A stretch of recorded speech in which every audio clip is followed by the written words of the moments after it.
প্রথম কোনো বাঙালি লোক 20-25 হাজার মানুষের সামনে পারফর্ম করছি। জেমস ভাই আমাকে মানে অ্যাপ্রিশিয়েট করেছে এবং সেখানে বা শিল্পীদের ভিড়ে একমাত্র আমি নায়ক পারফরমেন্স করেছি সেখানে। তার কয়েক সপ্তাহ আগে আপনারা দেখেছেন মেলবোর্নে করেছি, অস্ট্রেলিয়া সিডনিতে করেছি, মাশাআল্লাহ টরন্টোতে প্রথম কোনো বাঙালি নায়ক যাবে স্টেজ পারফর্ম করতে কানাডাতে। এগুলো কিন্তু আমি তৈরি করেছি মাশাআল্লাহ। আমার স্পর্ধের হয়তো অনেকে আসবে, কিন্তু আগে কিন্তু শুধু শিল্পীরা গান করতো। আমি বলেছি শিল্পীরা গান করে, একমাত্র নায়ক নায়িকারাই পৃথিবীতে এন্টারটেইনার, মানুষকে বিনোদন দেয় একমাত্র নায়ক নায়িকা কিন্তু।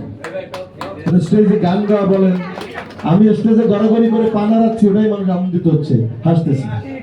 তো পৃথিবীতে মানুষ হচ্ছে বিনোদন শ্রমিক, মানুষকে বিনোদন দেওয়া কাজ। আমি যদি শুধু একতরফা গান গেয়ে যাই, আপনারা আমাকে বলুন কণ্ঠ শ্রমিক। কিন্তু যখন আমি বিনোদন করবো, অভিনয় করবো, নাচবো, আপনার সাথে কথা বলবো, সেটা হচ্ছে এন্টারটেইনার। পৃথিবীতে একমাত্র নায়ক নায়িকার হচ্ছে এন্টারটেইনার, আর কেউ এন্টারটেইনার না।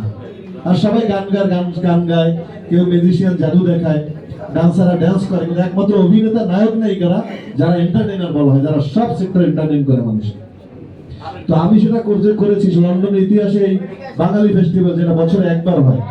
2 দিন টিকিট কেটে 25-30 হাজার বাঙালি এসেছে। এটা স্টেডিয়ামে হয়েছে কিন্তু কোনো হলে না, ওপেন। তো সেখানে বাঙালি কোনো নায়ক হিসেবে প্রথমে পারফর্ম করেছি।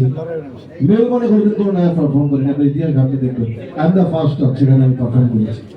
তো আমি বাংলা চলচ্চিত্রকে বা বাংলা শিল্পকে, বাংলাদেশ কালচারকে আমি তুলে ধরি। ওখানে কিন্তু আমি আমার বাংলা গানে নাচি।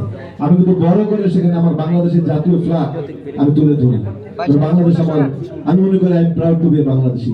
কোনোভাবেই আমি সেখানে নাগরিকত্ব হওয়া বা ওখানে থাকা চিন্তা ভাবনা করি না। সব প্রশ্ন করে আপনি থাকবেন কিনা, আমি না, আমার যদি ক্যারিয়ার নাও থাকে, আমি গ্রামে এসে পিরোজপুরে গিয়ে আমার বাবা মার কবরের কাছে, আমার নিজের বাড়ি আছে, ওখানে গিয়ে কাটাবো। বাংলাদেশ আমার, এখানে জন্মেছি। অনেকে অনেক কিছু করে বিদেশে বাড়ি জমিয়েছে, পাসপোর্ট বানিয়েছে। আমার সিরিয়াসলি বলে আজকে আমার কোনো ইচ্ছা নেই, যেহেতু বাবা মাই নাই, আমার বাবা মাই ঘুমিয়ে আছে। তো বাবা মার ওখানে মসজিদ আছে, পাশে পুকুর আছে, একটা ঘর আছে।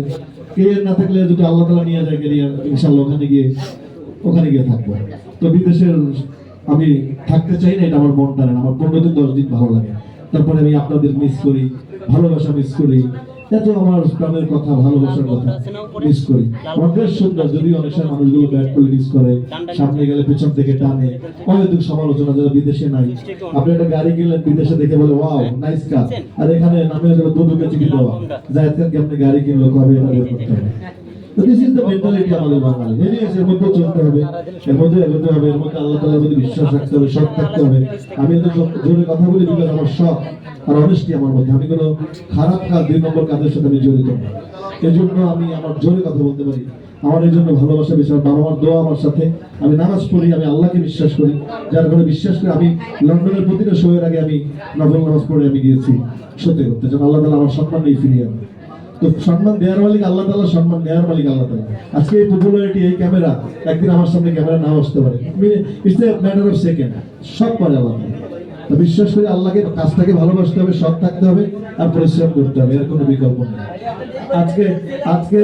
আজকে সেই পরিশ্রম দিয়ে মনে হচ্ছে আলাদা রেস্টুরেন্ট, এই জেনারেশনরা তাদের এই শটের মাধ্যমে এই সুন্দর এই রেস্টুরেন্টটা তুলে ধরেছে। আমি বিলিভ করি প্রতিটা মানুষ কষ্ট করলে আলাদা রেস্টুরেন্ট একদিন অনেক বড় কিছুতে পরিণত হবে ইনশাআল্লাহ। আপনাদের কাছে অনুরোধ, আপনারা যে কজন আছেন এটাই তুলে ধরবেন আলাদা রেস্টুরেন্টে, কারণ এই টাকাটা ওরা দেশের মানুষের টাকা দেশেই থাকবে, ওরা এখান থেকে বিদেশে নেবেন। আমি মনে করি প্রতিটা মানুষ যারা আসছেন শুধু আলাদা রেস্টুরেন্টের কথাটা সুন্দরভাবে প্রচার করবেন। একটা উদ্যোক্তা আজকে ওরা চুরি করতে পারতো, ছিনতাই করতে পারতো, খারাপ কাজে জড়িত হতে পারতো, তা না করে ওরা টাকা জমিয়ে সুন্দর রেস্টুরেন্ট করেছে, উদ্যোক্তা হয়েছে, স্বাবলম্বী হওয়ার চেষ্টা করেছে। আশা করি শাখা অনেকগুলো ছড়িয়ে পড়বে সারা ঢাকা শহরে, এবং সেগুলো আমি ঘুরে ঘুরে ওপেনিং করবো, সেই আশা এবং সেই স্বপ্ন দেখি।